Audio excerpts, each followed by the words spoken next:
subawards with subrecipients, hybrid POs with contractors, and purchase orders with contractors. Why should you care? I'll tell you why. To avoid funding shortfalls in project awards. So let's get started by gaining a basic understanding of the terms. A collaborator that is defined as a subrecipient is an organization that receives payment for performing a portion of the statement of work, including programmatic decision-making. The form of agreement is a subaward, written, negotiated, and managed by the Office of Contract Administration. A contractor is an organization that receives payment for providing commercial goods and services. The forms of agreement at U of M include purchase orders, general services agreement, or consulting agreements that are written, negotiated, and managed by procurement services. For this presentation, we refer to these agreements collectively as purchase orders. A contractor may also be an organization that receives payment for providing non-commercial research services that are necessary for the study. The form of agreement is a hybrid contract written, negotiated by procurement specialists on site in the Office of Contract Administration. Generally speaking, a party to an agreement that does not meet the definition of a subrecipient is considered a contractor by the federal government.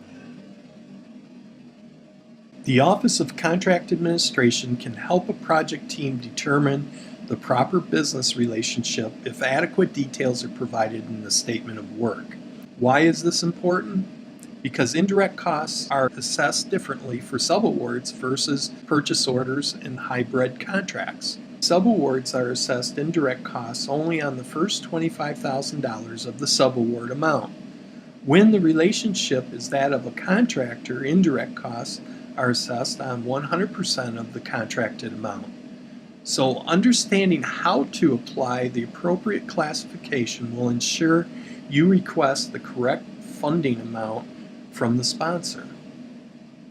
This will avoid having to find other means to address the funding shortfalls, such as going back and requesting supplemental funding from the sponsor, or even worse, having to use your discretionary funds to support the project unexpectedly. It's critical during the proposal stage to define whether a transaction is or is not a subaward, so the correct IDC is requested.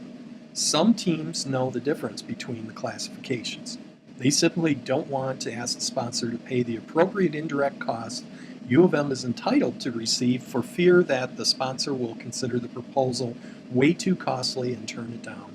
At times, PIs are faced with sponsors that, whether or not U of M is entitled to the full indirects, the sponsor refuses to pay indirects on 100% of the proposed contracts. It's best to work with your financial manager at the proposal stage to determine funding alternatives rather than misclassify a recipient, especially when the organization is funded under a federal award, to ensure U of M is in compliance with the requirements of the Uniform Guidance.